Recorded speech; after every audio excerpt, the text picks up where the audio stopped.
إن الحمد لله نحمده ونصلي على رسوله الكريم. أعوذ بالله من الشيطان الرجيم. بسم الله الرحمن الرحيم. تلك أمة قد خلت لها ما كسبت ولكم ما كسبتم ولا تسألون عما كانوا يعملون.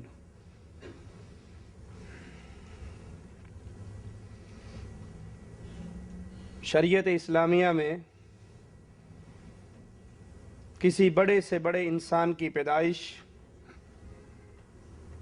یا اس کی موت سے ایسی کوئی دلچسپی نہیں ہے کہ پیدا ہونے پر ثواب سمجھ کر سالگرہ منائی جائے، ہر سال عید اور جشن منایا جائے، یا مرنے پر غم، ماتم اور دکھ کی مجلسیں قائم کی جائیں۔ رسول اللہ صلی اللہ علیہ وسلم نے ہمیں بے شمار انبیاء کے اس دنیا پر آنے کی اطلاع دی ہے، اور ایک روایت کے مطابق 1,24,000 کم و بیش انبیاء کا ذکر بھی آتا ہے۔ اب سوچئے کہ اگر نبیوں کی پیدائش پر عیدیں اور جشن اور میلاد اور خوشی منانا شریعت کو مطلوب ہو اور شریعت کے احکامات ہوں، تو کیا خیال ہے سال کے ہر دن ایک دن میں کئی بار محفل میلاد منعقد کرنی پڑے گی کہ ہر روز کتنے ہی انبیاء کی پیدائش کا وقت آئے گا؟ اور اگر ماتم، غم اور دکھ اس کی مجلس کے منانے کی شریعت میں کوئی ثواب کی امید رکھی ہوئی ہو تو پھر ہر دن ہی غم کی محفلیں ہوں، کیونکہ ہر دن کہیں کوئی نبی فوت ہو رہے، کہیں کسی صحابی کی شہادت کا دن۔ یہ شریعت کو مطلوب نہیں ہے، بلکہ شریعت،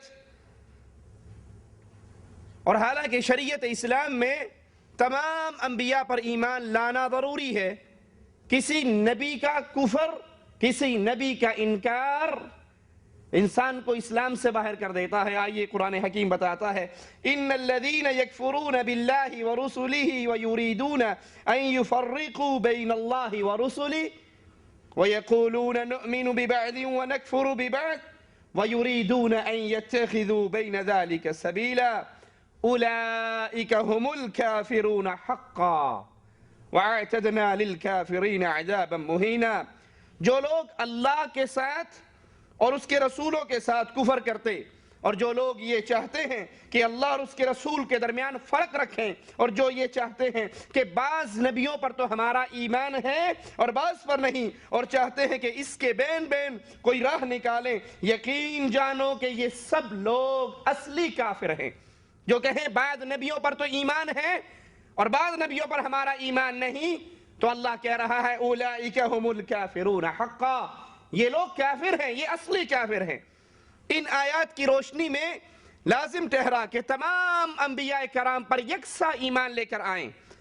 اب اگر ہر نبی پہ ایمان لائیں، اور نبی پہ ایمان لانے کا مطلب یہ ہے کہ نبی کی میلاد منائی جائے، نبی کا یوم پیدائش منایا جائے، نبی کی ولادت کے دن جشن منایا جائے، تو اللہ ہمیں صرف محمد رسول اللہ صلی اللہ علیہ وسلم پر ایمان لانے کا حکم نہیں دے رہا، بلکہ تمام انبیاء پہ ایمان لانے کا حکم دے رہا ہے۔ جس طرح نبی کی ولادت کا جشن منانا اگر شریعت میں جائز ہوتا تو پھر صرف نبی تک بات نہ رکتی، یہ معاملہ تمام انبیاء کرام تک آتا، تو پھر ایک ایک دن میں کئی محفلیں ہوتی۔ یہی وجہ ہے کہ رسول اللہ صلی اللہ علیہ وسلم نے اپنی 23 سالہ نبوت کا دور، اس 23 سالہ نبوت کے دور میں اللہ کے حبیب علیہ السلام نے نہ اپنی ولادت کا جشن منایا، نہ ابراہیم علیہ السلام کی ولادت کا جشن منایا۔ اللہ کے نبی علیہ السلام ولادت کا جشن مناتے، انبیاء کا نظر نہیں آتے، لیکن دوسری طرف اگر کوئی بات ثواب کی ہو، کوئی بات دین کی ہو، کوئی بات باعث اجر ہو، تو اللہ کے رسول صلی اللہ علیہ وسلم اس کو چھوڑتے ہوئے بھی نظر نہیں آتے۔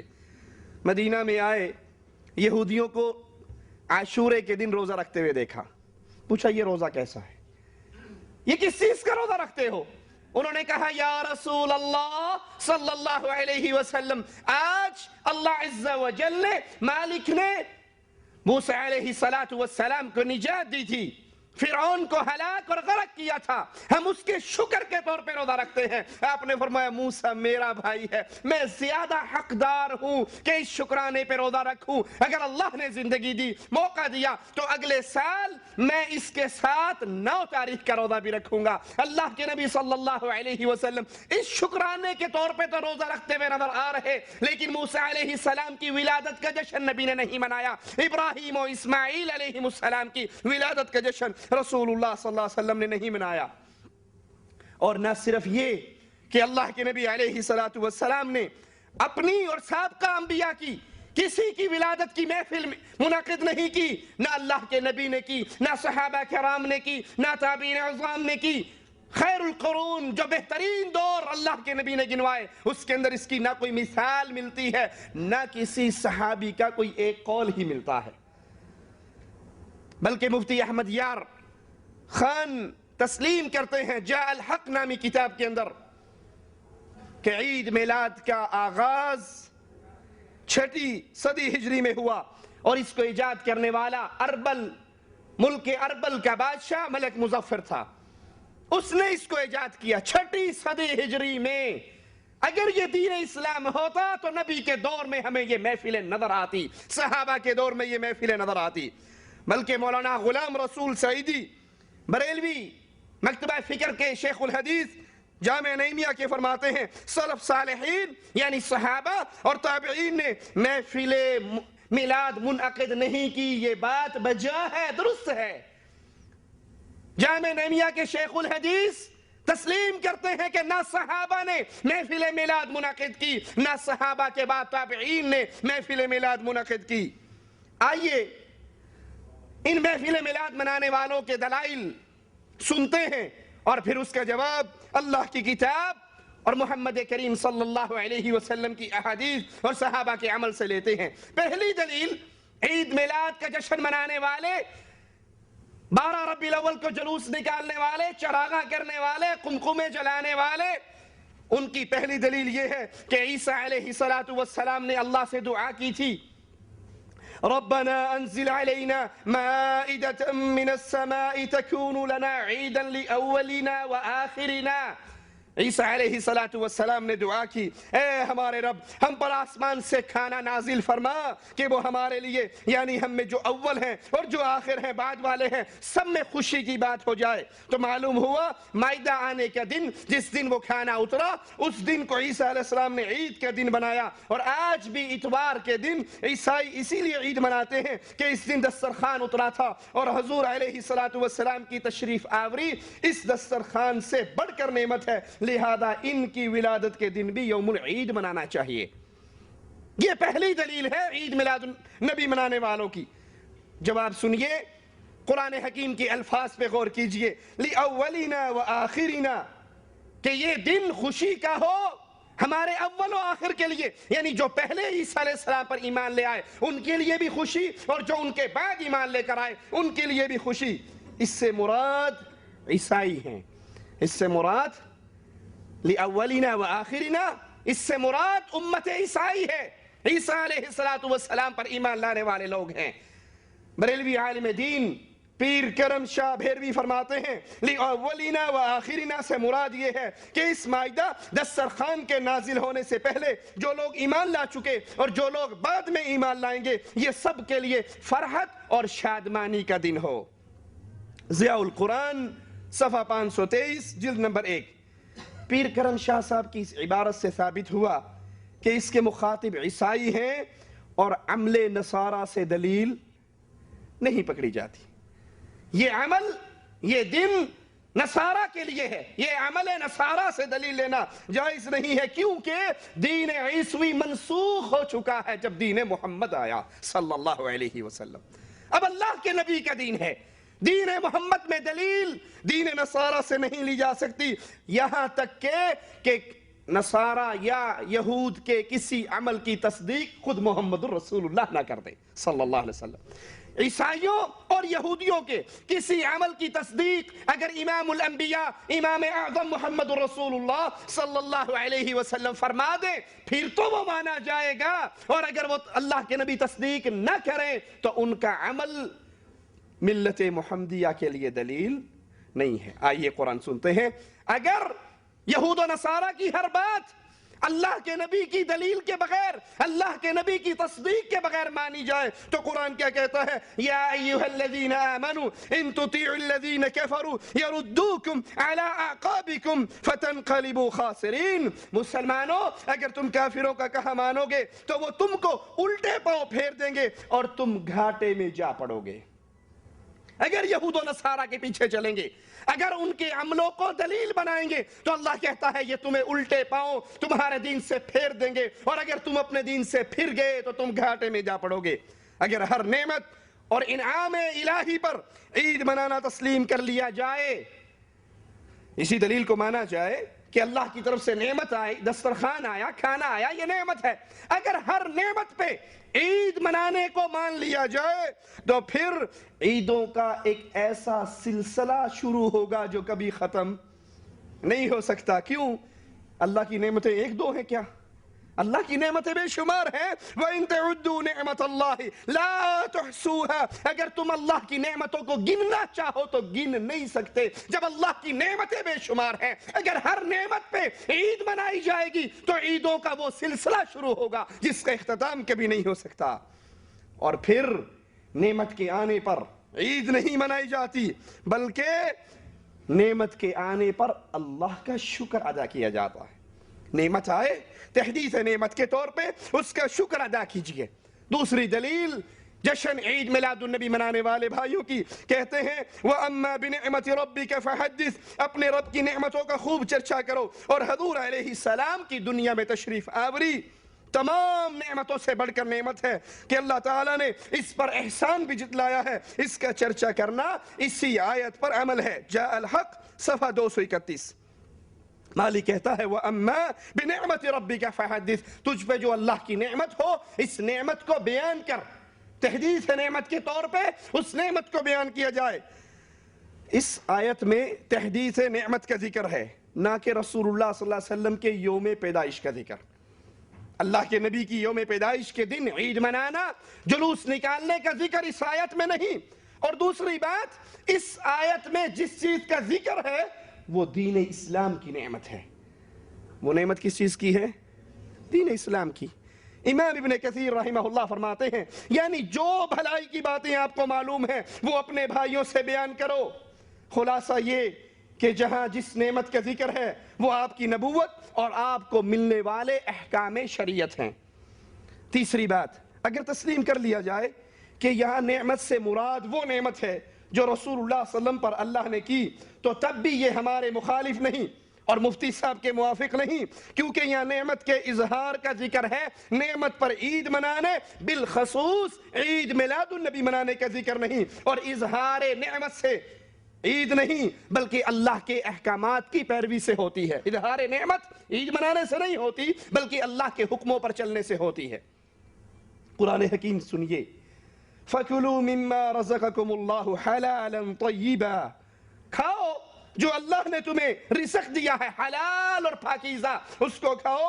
وَاشْكُرُوا نِعْمَةَ اللَّهِ. اور اللہ کی نعمتوں کا شکر ادا کرو. إِن كُنتُمْ إِيَّاهُ تَعْبُدُونَ. اگر تم خالص اللہ کی عبادت کرتے ہو تو اللہ کی نعمتوں کا شکر ادا کرو. مفتی صاحب اس پر ایک اور دلیل دیتے ہیں, اور اس دلیل کو بیان کرنے سے پہلے ایک چھوٹی سی مثال جس کو اپنے ذہنوں میں بٹھا لیجئے. قرآن حکیم کی یہ جتنی آیات جس سے جشن عید میلاد النبی منانے والے بھائی دلیل پکڑتے ہیں اس میں لیے اصول یاد کریں. قرآن حکیم کی یہ آیت کس پر نازل ہوئی؟ رسول اللہ صلی اللہ علیہ وسلم پر. اس پہ تو کوئی شک نہیں. بعد میں تو کسی پر نہیں آئی, اللہ کے نبی پر آئی. اللہ کے نبی نے اس آیت کو سن کر پڑھ کر اپنے صحابہ کو اس کا مفہوم سمجھایا, اس پہ عمل کیا. اگر ان آیات سے جشن عید میلاد النبی ثابت ہوتا تو کیا رسول اللہ صلی اللہ علیہ وسلم نے ان آیات پر عمل کر کے جشن نہ منا کر نعوذ باللہ قرآن کی مخالفت کی؟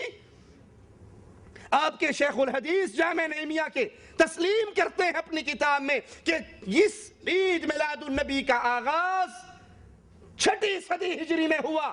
یہ جشن عید میلاد النبی مولانا الیاس قادری بھی تسلیم کرتے ہیں نبی نے نہیں منایا، صحابہ نے نہیں منایا، صحابہ کے دور میں جلوس نہیں نکلے، چراغاں نہیں ہوئی، قمقمے نہیں لگے، سبز جھنڈے نہیں لہرائے گئے، یہ سارے عمل نہیں ہوئے. اگر یہ دین ہوتا، اس آیت سے مراد جشن عید میلاد النبی ہوتا تو یہ آیت سب سے پہلے رسول اللہ صلی اللہ علیہ وسلم نے پڑھی، اپنے صحابہ کو سنائی، آپ کے صحابہ نے اس پہ عمل کیا. اگر اس سے مراد جشن ہوتا تو قرآن پہ عمل کرتے ہوئے ابو بکر عمر عثمان و علی رضوان اللہ علیہم اجمعین عمل کرتے، جیسے باقی احکامات پر عمل کرتے تھے. نماز کی آیات اترتی، اللہ کے نبی کے صحابہ عمل کرتے، پردے کے احکامات اترے، مدینے کی عورتیں راتوں کو جاگ کر پردے کی چادریں سیتے ہوئے گزار دیتی ہیں اور فجر کی نماز چادروں میں لپٹ کے مسجد میں آتی ہیں. اگر اس سے مراد جشن میلاد النبی ہوتا تو کیا رسول کے صحابہ اس پہ عمل نہ کرتے؟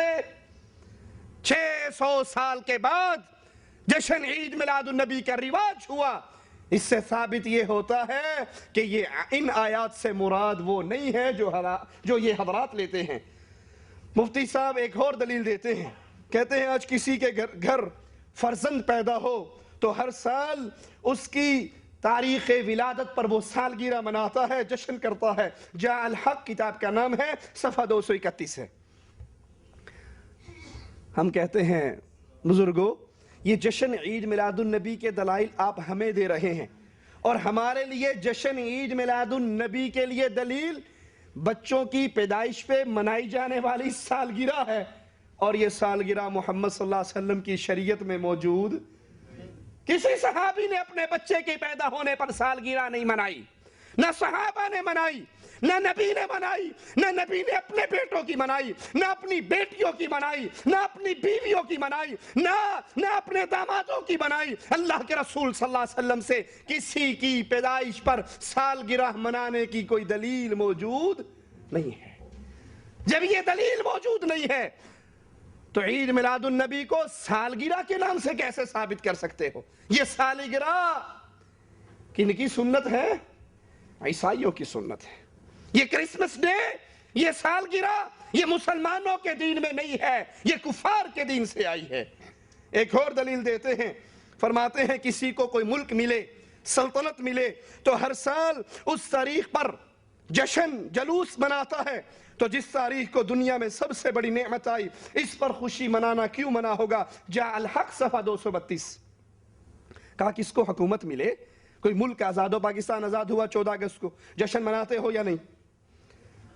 انڈیا والے 15 اگست کو آزاد ہوئے، وہ بھی جشن مناتے ہیں. کہا جب ملکوں کا جشن منایا جا سکتا ہے تو رسول اللہ صلی اللہ علیہ وسلم کی پیدائش ان ملکوں کی سلطنت کی ملنے والی نعمتوں سے بڑی نعمت ہے، تو نبی کی پیدائش پہ بھی جشن منایا جائے گا. ہم عرض کرتے ہیں، ثابت کرنے لگے ہیں رسول اللہ صلی اللہ علیہ وسلم کی جشن ولادت کا جشن، اور دلیل ملی ہے ملکوں کے اور سلطنت کے ملنے کی. آئیے اسی دلیل کو مان لیتے ہیں. رسول اللہ صلی اللہ علیہ وسلم نے مکہ فتح کیا یا نہیں کیا؟ مدینے میں حکومت قائم ہوئی یا نہیں؟ تو جس دن مدینے میں اللہ کے نبی کی بیعت ہو رہی تھی، اس دن وہ دن ہر سال نہیں آتا رہا؟ کیا مدینے میں جشن ہوا؟ کیا فتح مکہ کا جشن ہوا؟ ارے تو مکہ کی بات نہیں، حضرت عمر رضی اللہ عنہ وارضاہ کے دور میں آدھی دنیا مسلمانوں نے فتح کر لی، ملکوں پہ ملک فتح ہو گئے، روم فتح ہو گیا، ایران فتح ہو گیا. حضرت عثمان کے دور میں بلوچستان تک فوجیں مسلمانوں کی پہنچ گئی. کفار کو کہنا پڑا اگر مسلمانوں کے پاس ایک عمر اور ہوتا پوری دنیا پر اسلام کا جھنڈا لہرا جاتا. یہ مسلمانوں نے ملکوں پہ ملک فتح کیے، تو کیا ملکوں کی فتح کا جشن خالد ابن ولید نے منایا، عمر ابن خطاب نے منایا، عثمان غنی نے منایا، حضرت علی نے منایا، امیر معاویہ رضی اللہ تعالیٰ عنہ، ان کے دور میں 64 لاکھ مربع میل اس دھرتی پر اسلام کا جھنڈا لہرا چکا تھا. کس ملک کا جشن منایا گیا؟ دوسری بات، ملکوں کا جشن آج بھی اگر کسی ملک میں منایا جاتا ہے تو آپ کبھی نہیں سنو گے کہ اس جشن کے منانے والے کہیں جو پاکستان کے جشن آزادی کے میلے میں شامل ہوگا اس کو جنت الفردوس مل جائے گی. کبھی سنا؟ جو انڈیا کے پرچم کو سلامی کرے گا، جشن 15 اگست کا منائے گا، اس کی ساری زندگی کے گناہ معاف ہو جائیں گے. آج بھی ملکوں کی آزادی کا جشن منانے والے اس کو دین نہیں سمجھتے. یہ دنیا کا معاملہ ہے. اگرچہ محمد کریم صلی اللہ علیہ وسلم کی شریعت سے اس کی بھی دلیل نہیں ہے، لیکن اگر کوئی کرتا ہے تو یہ دنیا کا ماجرا ہے، دین کا ماجرا نہیں. اس پہ اجر و ثواب کی امید نہیں. آپ جشن عید میلاد النبی مناتے ہیں، اس پہ امید رکھتے ہیں ثواب کی. اور مولانا الیاس قادری صاحب فرماتے ہیں جلوس جشن عید میلاد کے جلوس میں اس نیت سے داخل ہو، یہ دعا کرتے ہوئے داخل ہو کہ اس میں حاضری کی وجہ سے اللہ جنت الفردوس عطا فرما دے. وہ عمل جس سے جنت الفردوس ملے، وہ عمل جس سے ثواب ملے، وہ عمل جس سے گناہ معاف ہو، وہ عمل جس سے درجات بلند ہو، وہ عمل محمد کریم بتا کر گئے ہیں صلی اللہ علیہ وسلم. اگر آج کسی عمل کے بارے میں کہا جائے اس عمل کے کرنے سے جنت ملتی ہے تو اس کا مطلب ہے نعوذ باللہ نبی نے چھپا لیا، مولوی نے بتا دیا. یہی کہا جائے گا. آپ اس کو دنیا نہیں سمجھتے، آپ اس کو اجر و ثواب کی امید رکھ کر کرتے ہیں. تو پھر اجر و ثواب جس عمل پر ہو اس کے لیے دلیل محمد الرسول اللہ صلی اللہ علیہ وسلم کا قول. تیسری دلیل دیتے ہوئے فرماتے ہیں قل بفضل اللہ وبرحمتہ فبذلک فلیفرحوا، یعنی اللہ کے فضل و رحمت پر خوب خوشی اللہ مناؤ. تبارک و تعالی پارہ 11 سورہ یونس میں ارشاد فرماتا ہے قل بفضل اللہ وبرحمتہ فبذلک فلیفرحوا هو خیر مما یجمعون.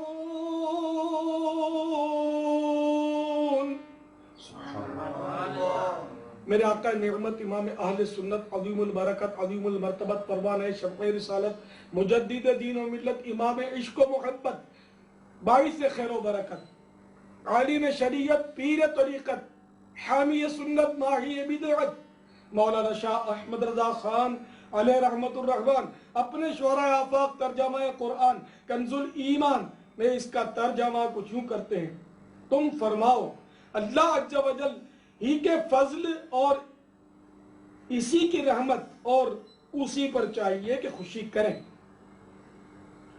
وہ ان سب کے دھن دولت سے بہتر ہے. اللہ اکبر. عز و جل رحمت خداوندی پر خوشی منانے کا قرآن کریم حکم دے رہا ہے.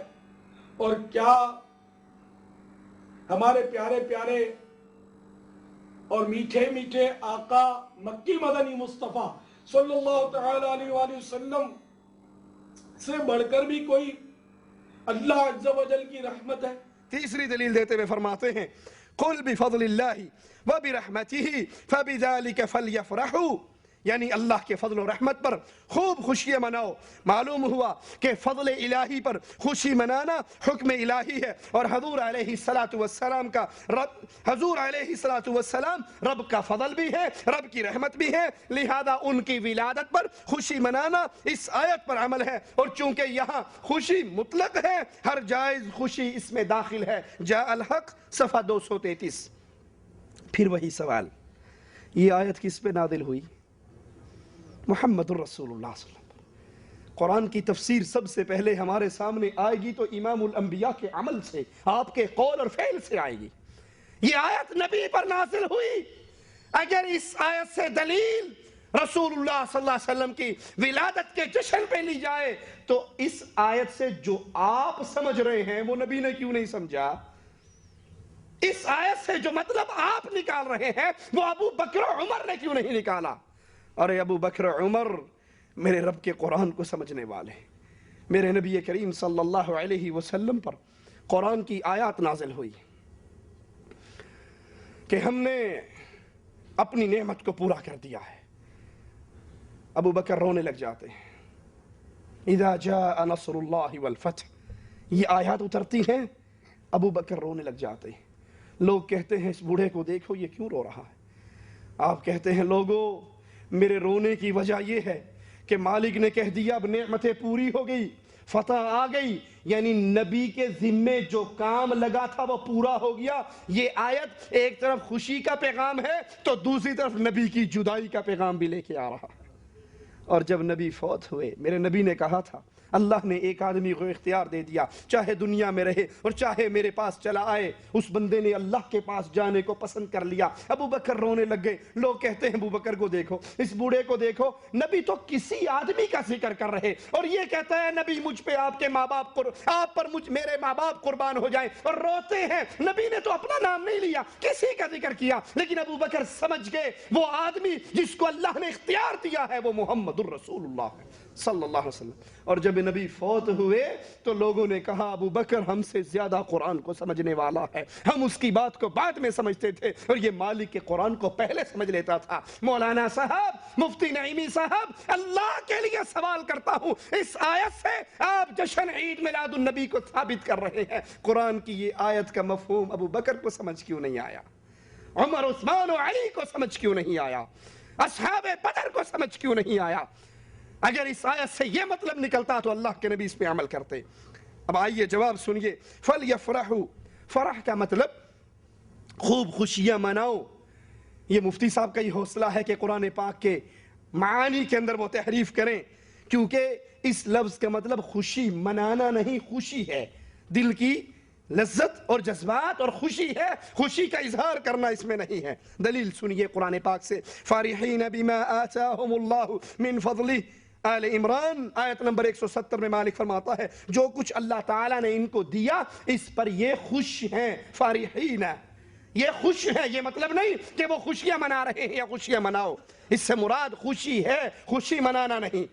مفتی صاحب کے استاد مولوی محمد نعیم الدین مراد آبادی فرماتے ہیں فرح کسی پیاری محبوب چیز کے پانے سے دل کو جو لذت حاصل ہوتی ہے اس کو کہتے ہیں. حاشیہ ترجمۃ القرآن احمد رضا صفحہ 311. آئیے اب اس آیت کے سیاق و سباق کو سامنے رکھ کے اس آیت کو سنتے ہیں. اس میں مضمون کیا بیان ہو رہا ہے؟ یا ایھا الناس قد جاءتکم موعظۃ من ربکم وشفاء لما فی الصدور وہدی ورحمۃ للمؤمنین قل بفضل اللہ وبرحمتہ فبذلک فلیفرحوا هو خیر مما یجمعون. اے لوگو بے شک تمہارے پاس پروردگار کی طرف سے نصیحت آئی. یہ قرآن یہ نصیحت ہے، یہ قرآن اور اس بیماری کی شفا آئی. قرآن دلوں کی بیماریوں کے لیے شفا بن کے آیا، قرآن نصیحت بن کے آئی جو سینوں میں ہوتی ہے، اور مسلمانوں کے لیے ہدایت اور رحمت آئی. کہو کہ اللہ کے فضل اور اس کی رحمت سے بس چاہیے کہ اسی سے خوش ہو، یہ اس چیز سے بہتر ہے جو وہ جمع کرتے ہیں. یہ قرآن پاک کی پوری آیت جس کا ایک ٹکڑا لے کے مولوی صاحب جشن عید میلاد النبی پر فٹ کرتے ہیں. آئیے اس کی تفسیر بریلویت کے معروف مفسر قرآن اور مفتی صاحب کے استاد مولوی نعیم الدین مراد آبادی صاحب پوچھتے ہیں. وہ کہتے ہیں اس آیت کا معنی یہ ہے کہ ایمان والوں کو اللہ کے فضل و رحمت پر خوش ہونا چاہیے کہ اس نے انہیں مواعظ اور شفاء صدور اور ایمان کے ساتھ دل کی راحت اور سکون عطا فرمائی. حضرت ابن عباس، حضرت حسن، حضرت قتادہ نے کہا کہ اللہ کے فضل سے مراد اسلام ہے اور اس کی رحمت سے مراد قرآن ہے. یہاں مالک اسلام اور قرآن کی نعمتوں پہ خوش ہونے کو کہہ رہا ہے اور مولوی صاحب اس آیت کو اٹھا کر جشن عید میلاد النبی منانے پہ فٹ کر رہے ہیں. ابن عباس رضی اللہ عنہما اس آیت کی تفسیر میں کہتے ہیں کہ اللہ کے فضل سے مراد اسلام اور اللہ کی رحمت سے مراد قرآن حکیم ہے. حاشیہ کنز الایمان صفحہ 313.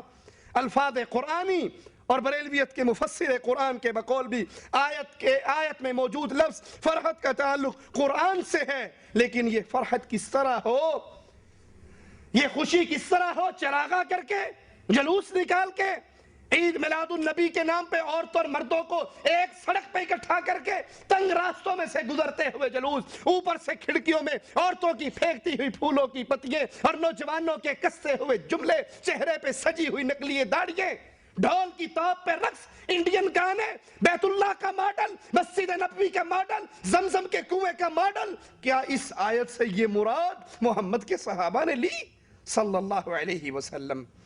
فرحت کو عید قرار دینا بھی غلط ہے.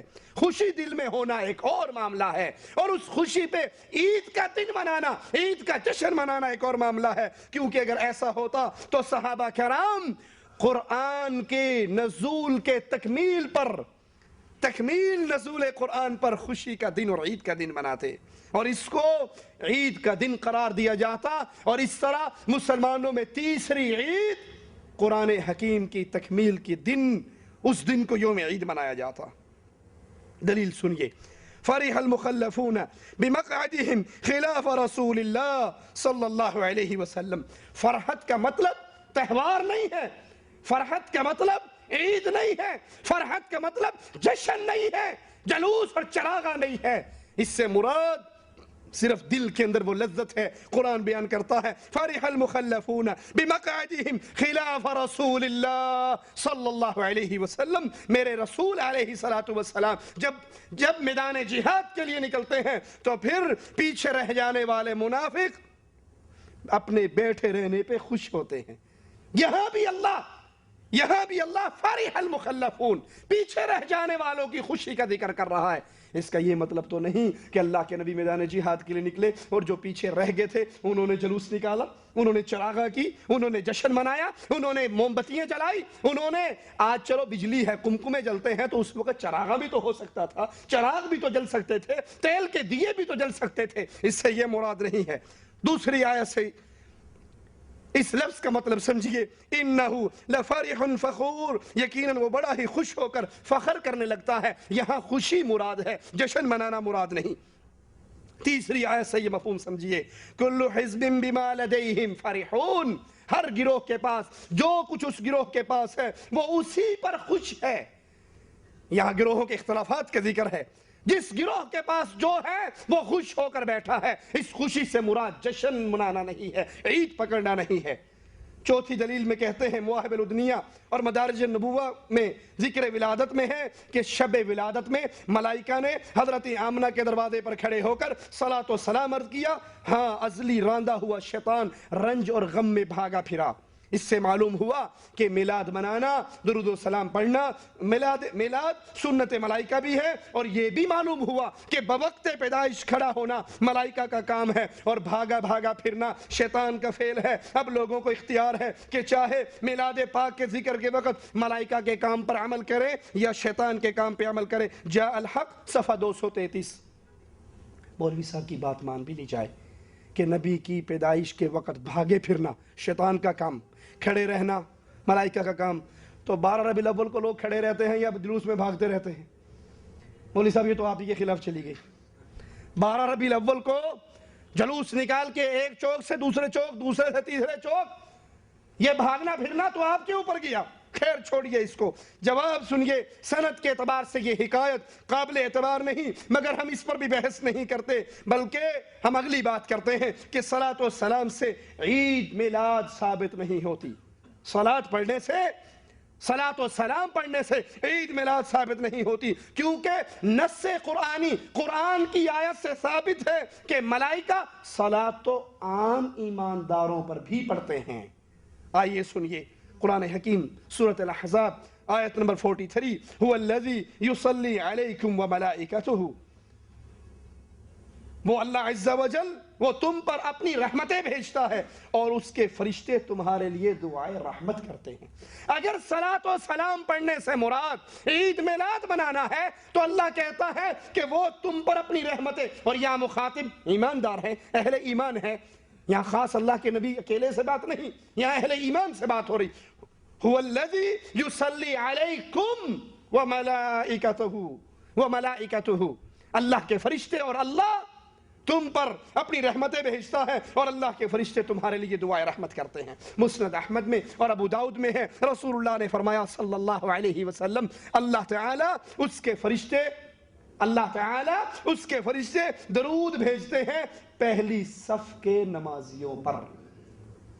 اگر آپ کی دلیل مان لی جائے، اس قصے کو تسلیم بھی کر لیا جائے کہ حضرت آمنہ کے دروازے پر 12 ربیع الاول کو فرشتوں نے رات کو آ کر، شب کو آ کر درود و سلام پڑھا، ارے بھائی اللہ کے نبی فرماتے ہیں پہلی صف کے نمازیوں پر اللہ اور اس کے فرشتے درود پڑھتے ہیں، تو کیا پھر یہ سب مسلمانوں کی عید میلاد منائی جا رہی ہے نماز میں بھی؟ اس صلاۃ و سلام سے مراد جشن عید میلاد النبی نہیں ہے۔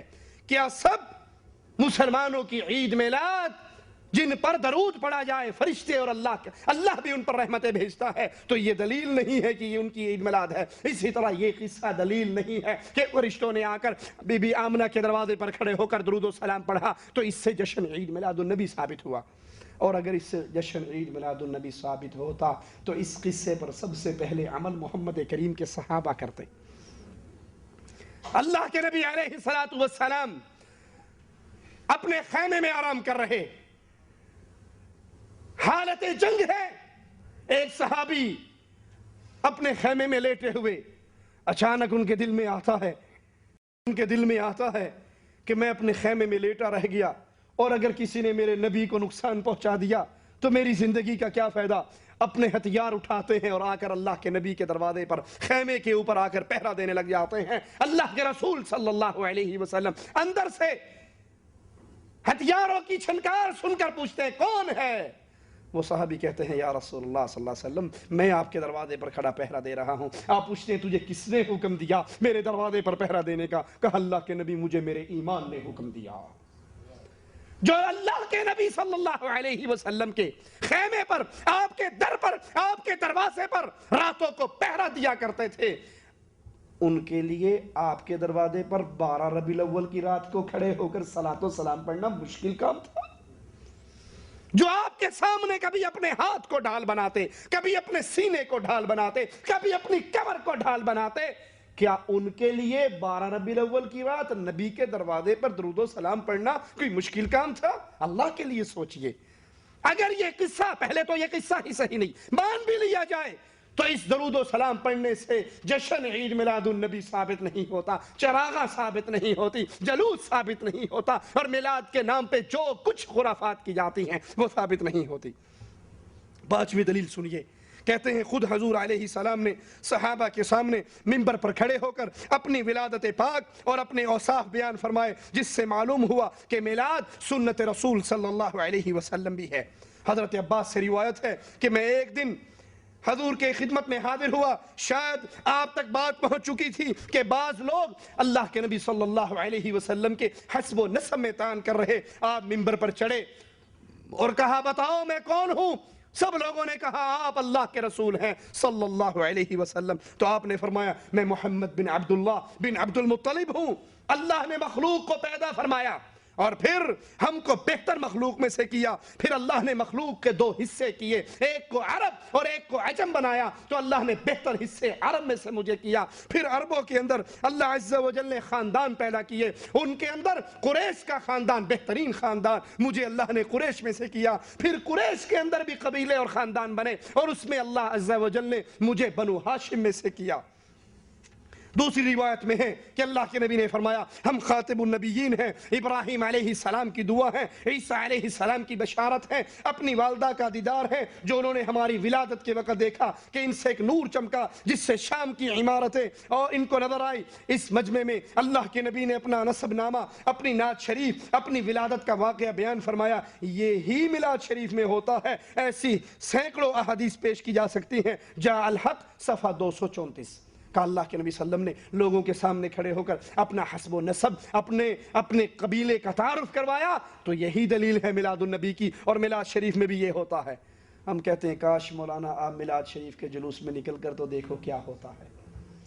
میلاد شریف میں یہ نہیں ہوتا، اور دنیا کی بے حیائی کے سارے کام ہوتے ہیں۔ اس میں چمٹے بجتے ہیں، اس کے اندر گانے چلتے ہیں، اس کے اندر عورتیں بن سمر کے نکلتی ہیں، اس میں اوباش لڑکے میرے نبی کی داڑھیوں کے مذاق اڑاتے ہوئے نقلی داڑھیاں لگا کر میدان میں آتے ہیں۔ اس کے اندر کیا بے حیائی کا کام نہیں ہوتا۔ لیکن آئیے جواب سنیے، حسب و نسب میں طعن کرنے والے کون تھے؟ نبی کے حسب و نسب میں طعن کس نے کیا؟ خبیث کفار نے کیا۔ کفار نے کیا تو پھر کفار کے طعن کے جواب میں اللہ کے نبی نے اپنی عظمت بیان کی اور کفار کی بد زبانی کا جواب دیا۔ اس پر کسی کو کوئی اختلاف ہے؟ اس میں تو کسی کو کوئی اختلاف نہیں۔ یہ تو ہر مسلمان پر واجب ہے۔ اگر اللہ کے نبی صلی اللہ علیہ وسلم کی توہین کفار کرے، ڈنمارک کے کفار کریں، کوئی سلمان رشدی جیسا بے ایمان کرے، تو ہر مسلمان پر فرض ہے، عوام پر بھی فرض ہے اور علماء پر بھی فرض ہے کہ اللہ کے نبی صلی اللہ علیہ وسلم کے حسب و نسب کو، آپ کی سیرت کو، آپ کی پاک صورت کو بیان کر کے کفار کی بکواسات کا جواب دیا جائے۔ اس میں تو کسی کو کوئی اختلاف نہیں، مگر عظمت و رفعت مقام مصطفیٰ بیان کرنا ایک اور چیز ہے، 12 ربیع الاول کو جشن ولادت منانا ایک اور چیز ہے۔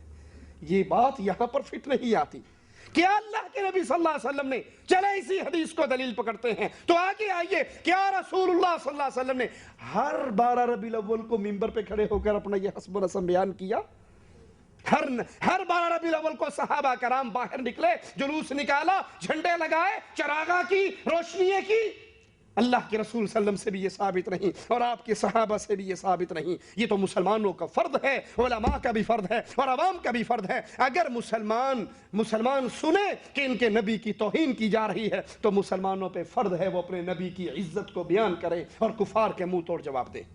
مفتی صاحب کی چھٹی دلیل کہتے ہیں صحابہ کرام ایک دوسرے کے پاس جا کر فرمائش کرتے تھے کہ ہم کو حضور علیہ السلام کی نعت شریف سناؤ۔ اس سے ثابت ہوا میلاد سنت صحابہ بھی ہے۔ مشکات میں ہے، حضرت عطا فرماتے ہیں کہ میں عبداللہ بن عمر بن عاص کے پاس گیا اور کہا مجھے حضور کی وہ نعت سناؤ جو تورات کے اندر موجود ہے، جاء الحق صفحہ نمبر 234۔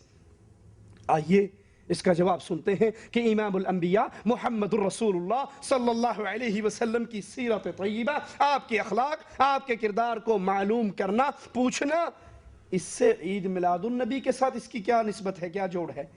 یہ تو ہر روز ہزاروں نہیں، لاکھوں نہیں، کروڑوں مسلمان اپنے علماء سے نبی کی سیرت کے بارے میں سوال کرتے ہیں، نبی کی نماز کے بارے میں سوال کرتے ہیں، نبی کے اخلاق کے بارے میں سوال کرتے ہیں، کوئی نبی کے روزوں کے بارے میں سوال کرتا ہے، مسلمان حج میں نبی کے حج کے بارے میں سوال کرتے ہیں، کوئی نبی کے نکاح کے بارے میں سوال کرتا ہے، کوئی نبی سے طلاق کے مسئلے پوچھنے کے لیے علماء سے پوچھتے ہیں اللہ کے نبی نے اس میں کیا فرمایا۔ اس کا عید میلاد النبی سے کیا تعلق ہے؟ عید میلاد سے اس کا کوئی رشتہ نہیں۔ مسلمان اپنے نبی کے بارے میں معلومات حاصل کرتے ہیں کتابوں کے ذریعے، علماء کے ذریعے، اور یہاں بھی حضرت عطا عبداللہ بن عمر بن عاص کے پاس جا کر نبی کی وہ تعریفیں جو تورات کے اندر موجود تھی اس کا سوال کرتے ہیں۔ اس کا جشن عید میلاد النبی سے کیا رشتہ ہے؟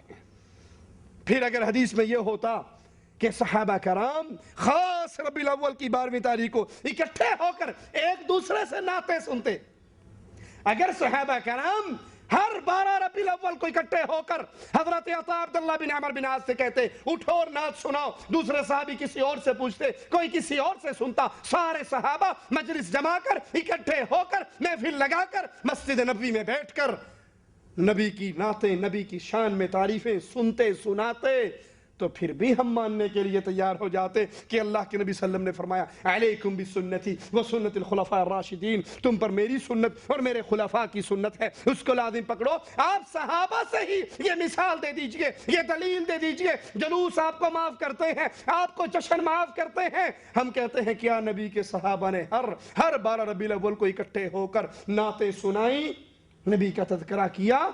اس کی دلیل اللہ کے نبی صلی اللہ علیہ وسلم کے کسی ایک صحابی سے دے دیجئے۔ مفتی صاحب کی 7ویں دلیل فرماتے ہیں کفار نے بھی ولادت پاک کی خوشی منائی تو کچھ نہ کچھ فائدہ ہو گیا۔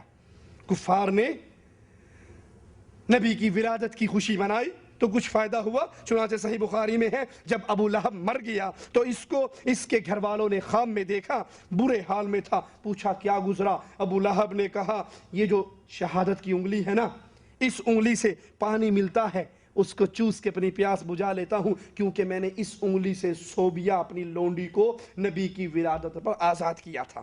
بات یہ ہے کہ ابو لہب حضرت عبداللہ کا بھائی تھا، اس کی لونڈی صوبیہ نے آ کر اس کو خبر دی تھی کہ آج تیرے بھائی کے گھر فرزند پیدا ہوا، اس نے خوشی میں اس لونڈی کو انگلی کے اشارے سے کہا جا تو آزاد۔ یہ سخت کافر تھا جس کی برائی قرآن میں موجود ہے، مگر اس خوشی کی برکت سے لونڈی کو آزاد کرنے اور نبی کی ولادت پر خوشی منانے کی برکت سے اللہ نے اس پر یہ کرم کیا کہ جب دوزخ میں بھی اس کو پیاس لگتی ہے تو اپنی انگلی کو چوستا ہے، اس سے پانی نکلتا ہے، اس کی پیاس بجھ جاتی ہے، حالانکہ وہ کافر ہے۔ جاء الحق صفحہ 235۔ یار لوگوں کو بہت بھاگ دوڑ کے عید میلاد النبی منانے کی کوئی دلیل ملی بھی تو ابو لہب کے عمل سے ملی، ابو بکر کے عمل سے، عمر عثمان و علی کے عمل سے نہیں ملی۔ مان لیجئے فرض کی ایک لمحے کو ہم اس قصے کو بھی مان لیں، پھر سوال پیدا ہوتا ہے ابو لہب کے اس قصے پر اگر یہ قصہ عید میلاد النبی منانے کے لیے دلیل ہے، میرے محمد علیہ السلام کے صحابہ نے عمل کیوں نہیں کیا؟ ہم پابند ہیں دین محمد کو ویسے سمجھنے کے جیسے میرے حبیب علیہ السلام نے اپنے صحابہ کو سمجھایا اور صحابہ نے اس پہ عمل کر کے دکھایا۔ آئیے جواب سنیے، شریعت کا کوئی حکم کسی شخص کے خواب سے ثابت نہیں ہوتا سوائے امام اعظم محمد رسول اللہ کے خواب سے صلی اللہ علیہ وسلم۔ کسی کے خواب سے شریعت کی کوئی بات ثابت نہیں ہو سکتی۔ ہاں میرے آقا امام الانبیاء کو اگر خواب بھی آتا ہے، وہ نبی کا خواب بھی وحی ہوا کرتا ہے اور شریعت ہوا کرتی ہے، لیکن نبی کے بعد یہ اتھارٹی کسی اور کو، اور اگر یہ اتھارٹی اوروں کو ملنے لگ جائے تو خواب دیکھنے والوں کی لائن اتنی لمبی لگے گی کہ سننے والے نہیں ملیں گے۔ ہر مولوی صبح اٹھے گا میں نے خواب آیا جی راتی یہ گل ہوئی سی، وہ کہتے ہیں کہ عورت کا خامند مر گیا بیچاری کا، صبح صبح مولوی صاحب کا کھانے کا پروگرام بنا، اس کے پاس پہنچ گیا، کہنا بی بی میں نے خواب آیا ہے۔ کہتی مولوی صاحب کیا خواب آیا؟ کہ خواب میں تیرے خامند سے ملاقات ہوئی، جسم سے ننگا، سر سے ننگا، پاؤں سے ننگا، سردی ٹھنڈیا سی، برا حال تھا اس کا۔ میرا تو مقتدی تھا نا، آج رات پھر خواب میں آئے گا، اس کا سوٹ، اس کی پگڑی، اس کی جوتی، او مینو دے دی میں اگے دے دیاں گا۔ بی بی نے جوتی اتاری، اس مولوی کے سر میں چار ماری۔ کہتا مولوی صاحب کہتا بی بی تو کی کیتا، تجھے کیا ہوا، کیا کیا؟ کہتے مولوی صاحب میرا خامد راتی میرے خواب چ بھی آیا سی تو میں نے دس گیا سی بھی مولوی نے آ کے تینوں ڈرامہ کرنا ہے، چار جوتے ماری۔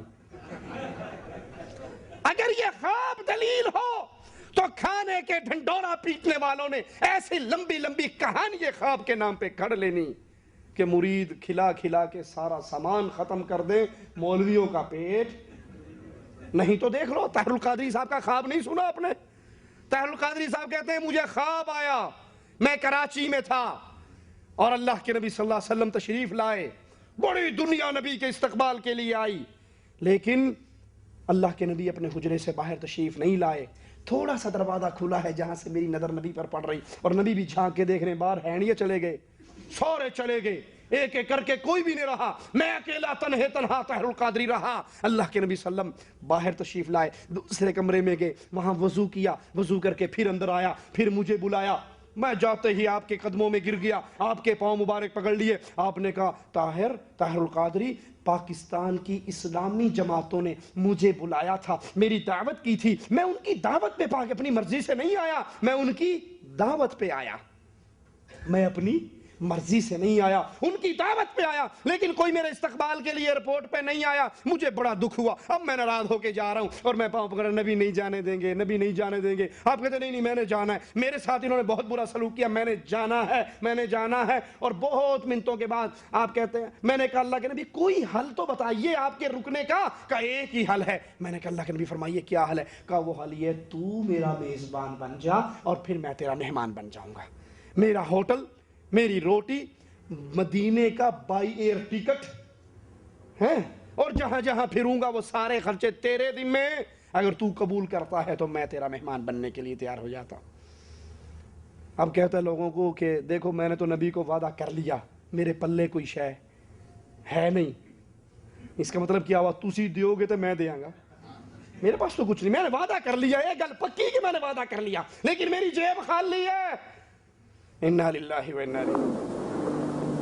اور صوفہ یا کرسی کو صوفہ بنا ہوا ہے، اس پہ آقا تشریف رکھتے ہیں اور میں حضور علیہ السلام کے قدموں سے لپٹ کر حضور کے قدموں میں زمین پر بیٹھ جاتا ہوں، قدمین شریفین سے لپٹ کے نیچے بیٹھ جاتا ہوں، اور آقا گفتگو کا سلسلہ شروع فرماتے ہیں مجھے طاہر، میں اہل پاکستان کی دعوت پر اور یہاں کے دینی اداروں اور دینی جماعتوں اور علماء کی دعوت پر پاکستان آیا تھا، انہوں نے میری قدر نہیں کی، میری میزبانی نہیں کی. اور میں اب اہل پاکستان سے ناراض ہو کر واپس مدینہ جا رہا ہوں.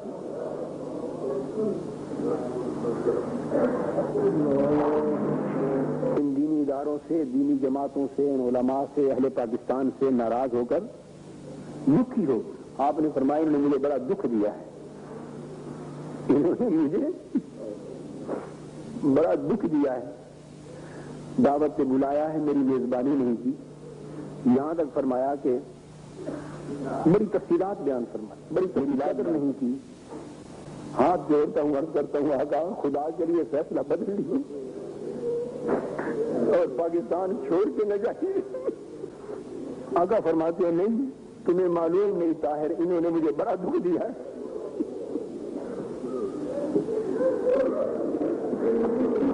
بار بار ایسا فرماتے ہیں کہ مجھے انہوں نے دعوت دی تھی، انہوں نے ان کی دعوت پر آیا تھا اور بلا کر میری عزت نہیں کی.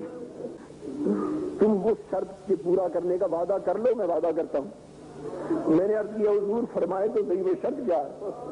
وہ شرط کیا ہے؟ جو کچھ ہو سکا ہم کریں گے. آپ فرماتے ہیں طاہر اگر چاہتے ہو کہ میں پاکستان میں رک جاؤں تو شرط صرف یہ ہے کہ میرے میزبان تم بن جاؤ کہ میں مزید 7 دن اپنا قیام پاکستان میں تمہارے کہنے پہ روک کر لیتا ہوں. 7 دن مزید رہوں گا یہاں. میرا ٹھہرنے کا انتظام بھی تم نے کرنا ہوگا، میرے کھانے پینے کا انتظام بھی تمہارے سپرد ہوگا. پاکستان میں جہاں کہیں آؤں گا جاؤں گا وہ ٹکٹ اور انتظام آمد و رفت بھی تمہارے سپرد ہوگا. اور جب واپس مدینہ جانا ہوگا تو مدینے تک کا ٹکٹ بھی تم لے کر دو گے. یہ سارا انتظام تمہارے سپرد ہوگا، یہ وعدہ کر لو. میں نے عرض کیا حضور یہ سارا بات فرماتے ہیں پھر میرا وعدہ ہے کہ میں 7 دن جاؤں. اس وقت مجھے آقا نے فرمایا کہ تم اپنا ادارہ منہاج القرآن بناؤ، میں تم سے وعدہ کرتا ہوں تمہارے ادارے میں آؤں گا. اب آپ کو بھی فیصلہ کر سکوں. ایمان کا مسئلہ ہے. اور یہ جو کچھ پاکستان میں ہو گیا ہے دین کے ساتھ، یہ کیا سب اس امر کی طرف اشارہ نہیں تھا؟ جی اس امر کی طرف یہ اہل پاکستان سب کچھ آقا نے فرمایا، انہوں نے مجھے بڑا دکھ دیا ہے. دوستو مبارک ہو آپ کو کہ ان سب کے کیے کرتے کے بعد اب میزبانی حضور نے اپنی آپ کو سپرد کی ہے، اس منہاج القرآن کو سپرد کی ہے میزبانی، اور وعدہ لیا ہے آپ کی طرف سے، وعدہ لیا ہے. اس میزبانی کا کیا مراد ہے؟ اس میزبانی یا اسلام کا نفاذ مراد نہیں ہے؟ کیا اس سے مراد اسلام کا نفاذ نہیں ہے؟ اسلامی انقلاب نہیں ہے یا اس کے علاوہ کچھ؟ اس لیے دوستو اگر ہم اپنا تن من دن اسلامی انقلاب کے لیے نہیں لٹاتے تو ہمارا ایمان جاتا ہے. یہ خواب بناتے ہوئے اپنے ہی عقیدوں کو بھلا دیا.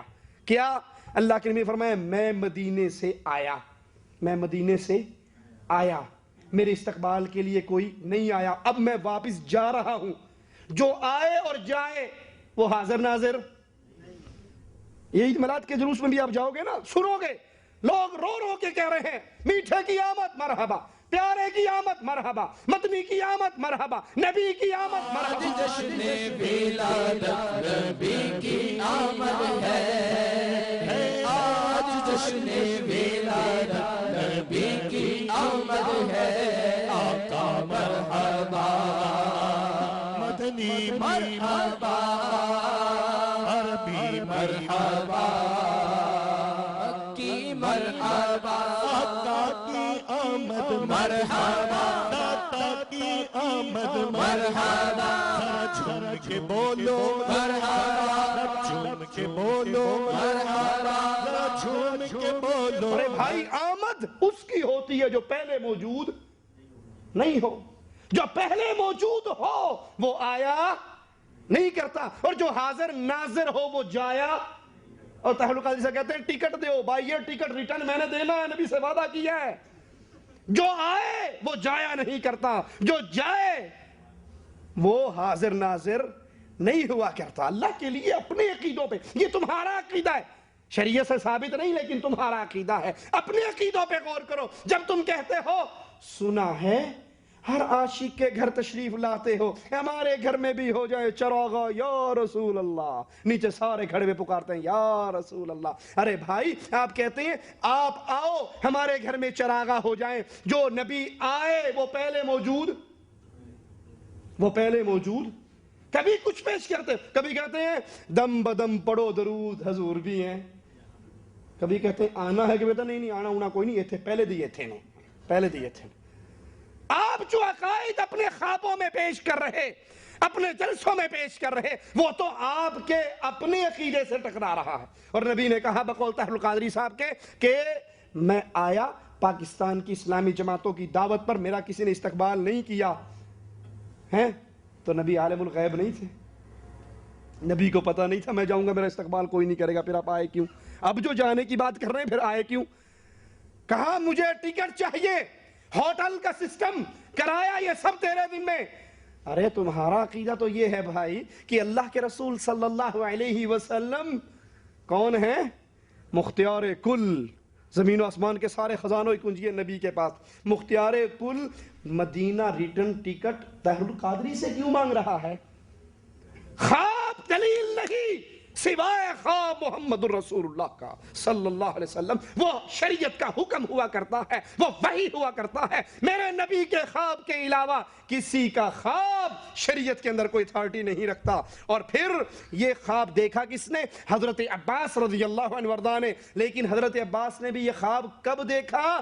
جب تک وہ مسلمان, حالت کفر میں حضرت عباس نے اس خواب کو دیکھا. تو پھر جب حضرت عباس مسلمان ہو گئے, مسلمان ہونے کے بعد انہوں نے اس خواب کو, جس خواب کی دلیل مفتی صاحب جاء الحق اپنی کتاب میں دے رہے عید میلاد النبی پر, اس خواب کو دیکھنے والے عباس رضی اللہ عنہ وارضاہ, حضرت عباس نے اس خواب کو بنیاد بنا کر خود جشن عید میلاد النبی کیوں نہیں منایا؟ جس کے خواب کی دلیل آپ ہمیں دے رہے, حضرت عباس نے خود اس خواب کو دیکھا, پھر اسلام قبول کیا. مسلمان ہو کر حضرت عباس نے نہ چراغاں کیا, نہ بتیاں جلائی, نہ قمقمے لگائے, نہ جلوس نکالے, نہ جشن عید میلاد النبی منائی, اور نہ جشن عید میلاد النبی نہ منانے والوں کو ابلیس اور شیطان کہا. پھر کیونکہ حضرت عباس جانتے تھے کہ ابو لہب نے جو لونڈی آزاد کی ہے وہ اس خوشی میں نہیں کی کہ میرے بھائی کے گھر ایک نبی اور ایک رسول پیدا ہوا, اس خوشی میں کی, اس نے تو رشتہ داری کی خوشی میں کی کہ میرا بھائی فوت ہو گیا, میری بھاوج بیوہ ہے, اس کے گھر میں ایک بیٹا پیدا ہوا. اس نے رشتہ داری کی خوشی میں لونڈی کو آزاد کیا, نہ کہ رسول اللہ صلی اللہ علیہ وسلم کی پیدائش کی کہ میرے بھائی کے گھر نبی پیدا ہوا, رسول پیدا ہوا. اگر یہ معاملہ ہوتا تو ابو لہب خود بھی کلمہ پڑھتا. اس نے تو اللہ کے نبی صلی اللہ علیہ وسلم کی باتوں کو سن کر کہا تھا تیرے ہاتھ ٹوٹ جائیں, کیا اس مقام کے لیے تو نے ہمیں جمع کیا ہے؟ اور پھر مالک نے جواب دیا تھا تبت یدا ابی لہب وتب, میرے نبی کو کوسنے دینے والے تیرے ہاتھ ٹوٹ جائیں, تو برباد ہو جائے. اور قرآن کا اعجاز, قرآن کی عظمت کو بھی سائے سے سمجھنا. کفار مکہ کہا کرتے تھے نا یہ قرآن محمد صلی اللہ علیہ وسلم خود بیٹھ کے لکھ لیتا ہے, خود جوڑ لیتا ہے, یا اس کو جن ہے نعوذ باللہ, یا اس کو کوئی پڑھا دیتا ہے. اگر یہ ماجرا تھا, اگر وہ نبی کو جھوٹا ثابت کرنا چاہتے تو ابو لہب تو ہی کلمہ پڑھ لیتا, اوپر سے ہی کلمہ پڑھ لیتا. کلمہ پڑھنے سے نبی کی توہین اور نبی کا انکار تو ہو جاتا, اس قرآن کا جھوٹا ہونا تو ثابت ہو جاتا نا کہ قرآن میں تو اللہ کے نبی نے ہمیں سنایا تبت یدا ابی لہب وتب, یہ برباد ہوا, یہ اور اس کی بیوی جہنم میں جائیں گے, اس کا مال اس کو فائدہ مند نہیں ہوگا. اور اگر ابو لہب کلمہ پڑھ لیتا تو قرآن, یہ قرآن کا اعجاز ہے, یہ سورت اترنے کے باوجود ابو لہب کافی عرصے تک زندہ رہا لیکن اس کو کلمہ نصیب نہیں ہوا. تو ابو لہب نے یہ خوشی منائی کس چیز پر؟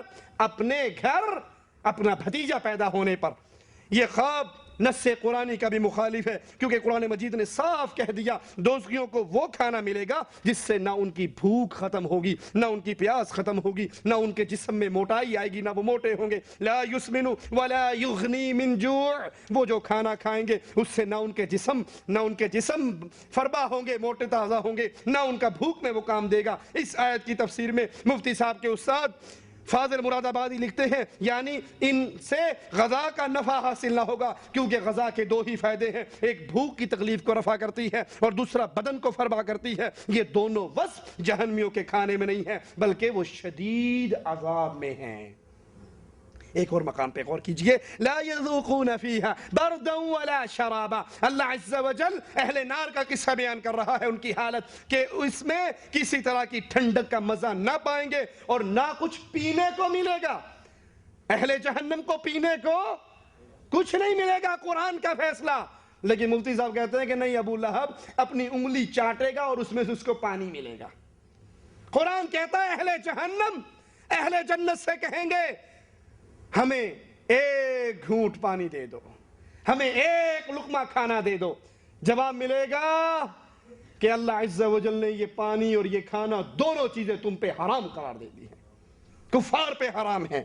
اگر بالفرض تسلیم کر بھی لیا جائے کہ ابو لہب نے لونڈی کو آزاد نیکی جان کر کیا تھا، یہ اس نے نیکی کی تھی اور اس کا یہ عمل اللہ کے حضور مقبول بھی ہوا، تو تب بھی یہ خواب مخالف قرآن ہونے کی وجہ سے مردود ہے، کیونکہ قرآن نے یہ بات واضح بیان کی. جن لوگوں نے رسول اللہ صلی اللہ علیہ وسلم کی اتباع اختیار نہیں کی اور آپ کی مخالفت کی، ان کے سارے اعمال برباد ہو گئے. ان الذين كفروا وصدوا عن سبيل الله وشاقوا الرسول من بعد ما تبين لهم الهدى لن يضر الله شيئا وَسَيَحْبِتُ أَعْمَالَهُمْ. یقیناً جن لوگوں نے کفر کیا اور اللہ کی راہ سے لوگوں کو روکا اور رسول کی مخالفت کی، اس کے بعد کہ ان کے لیے ہدایت ظاہر ہو چکی تھی، یہ ہرگز اللہ کا کچھ نقصان نہ کریں گے. ان قریب ان کے سارے اعمال غارت ہو جائیں گے، اللہ ان کے اعمال کو غارت اور برباد کر دے گا. اگر مان لیا جائے کہ ابو لہب نے صوبیہ لونڈی کو آزاد کر کے جشن عید میلاد النبی منایا تھا اور یہ نیکی تھی، اس نیکی کی وجہ سے ابو لہب کی انگلی سے پانی کے قطرے جہنم میں ملتے رہے، تو یہ نیکی بھی قرآن کی روح سے برباد ہو گئی. کہ قرآن کہہ رہا ہے جنہوں نے اللہ کے رسول صلی اللہ علیہ وسلم کی مخالفت کی، دین آنے کے بعد، دلائل آنے کے بعد، وضاحت ہو جانے کے بعد، یہ اللہ کا کچھ نہیں بگاڑ سکتے اور ان کے اعمال کو اللہ ان قریب غارت اور برباد کر دے گا. اور پھر یاد کریے ایک اور نکتہ، ابو لہب تو تھا ہی گستاخ رسول. اس کی بیوی رسیوں میں لکڑی اور کانٹے باندھ کر میرے آقا علیہ السلام کے دروازے پہ بکھیر دیا کرتی تھی. ایک دن اللہ کے نبی بیٹھے تھے ابو بکر صدیق کے ساتھ، اور ابو لہب کی بیوی پتھر اٹھا کر آئی تھی. اللہ کے نبی بیٹھے ہوئے، ابو بکر نے کہا آقا یہ اللہ کی دشمن آ رہی ہے، اور آ کر ابو بکر کے سامنے کھڑی ہو کر کہتی کہاں ہے تیرا دوست؟ سنا ہے وہ میرے خلاف اشعار پڑھتا ہے، اس کو قرآن کہتا ہے، وہی کہتا ہے، کہاں ہے وہ؟ اس کو نظر نہیں آئے، واپس چلی گئی.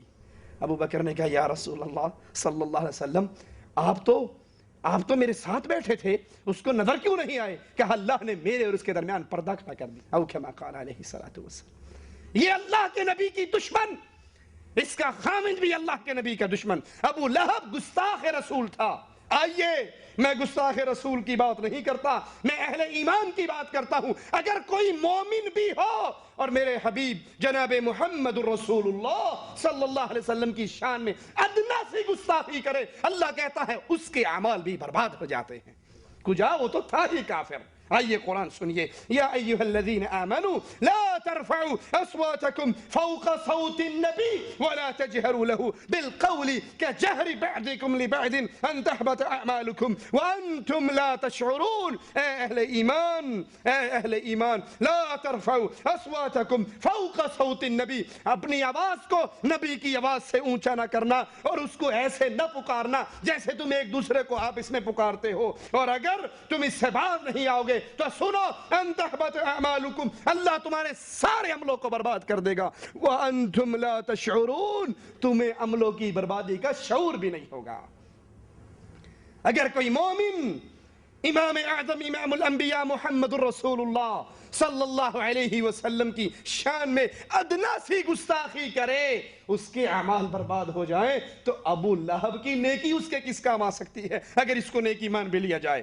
اس آیت نے تمام مسئلے حل کر دیے کہ حضرت عباس کا خواب امر واقع کے خلاف ہے، کیونکہ ابو لہب کے شاطم رسول ہونے کی وجہ سے، گستاخ رسول ہونے کی وجہ سے تمام نیکیاں کارت گئیں۔ الغرض بالفرض یہ تسلیم کر لیا جائے کہ لونڈی کو آزاد کرنا ابو لہب کی نیکی بھی تھی، تو نص قرآنی کی روشنی میں، قرآن کی آیت کی روشنی میں یہ نیکی بھی برباد ہوگی۔ اور حضرت عباس کا خواب چونکہ قرآن کی آیت کی مخالفت میں ہے، لہذا اس پر اعتبار نہیں کیا جا سکتا، اور اس کو دلیل بنا کر عید میلاد النبی کا جشن نہیں منایا جا سکتا۔ یہ عید میلاد النبی کا جشن، یہ باہر نکلنا، یہ جلوس، یہ بھنگڑے، یہ ڈھول کی تھاپ پر رقص، یہ بیت اللہ اور مسجد نبوی کے ماڈل، یہ نقلی داڑھیے، یہ سب اسلام کو مزید کمزور کرنے والے عمل ہیں۔ اگر یہ اسلام کی عزت والے عمل ہوتے تو محمد کریم کے صحابہ اس سے پیچھے نہ رہتے۔ اللہ سے دعا ہے اللہ ہماری خطاؤں کو معاف فرما دے، اللہ ہماری سیاہکاریوں کو معاف فرما دے، اللہ ہمیں زندہ رکھے، اسلام پہ رکھے، اللہ ہمیں موت دے، اس حال پہ دے، اللہ ہم سے راضی ہو، ہم اپنے اللہ سے راضی ہوں، اللہ ہمیں دین محمد پہ قائم اور دائم فرما، اللہ ہمیں سنت رسول علیہ السلام پہ قائم فرما، اللہ ہمیں جب تک زندہ رکھنا اپنی توحید کے عقیدے پہ رکھنا، نبی کی اتباع کی سنت کے راستے پہ چلاتے ہوئے رکھنا، اور اللہ جب ہمیں تو موت دینا اس حال میں دینا، اے میرے خالق، اے ہمارے مالک، اے ہمارے داتا، اے ہمارے غوث اعظم، اس حال میں اپنے پاس بلانا تو ہم سے راضی ہو اور ہم تجھ سے راضی ہوں۔ مالک اس حال میں موت دینا کہ ہم اپنی زندگی کے بہترین ایام تیری عبادت میں اور تیرے نبی کی اطاعت میں گزار رہے ہوں، ادھر ہماری روح نکل رہی ہو، ادھر ہمارے لیے جنت کے فیصلے ہو رہے ہوں۔ اقول قولی ھذا واستغفر اللہ لی ولکم ولسائر المسلمین فاستغفروہ انہ هو الغفور الرحیم۔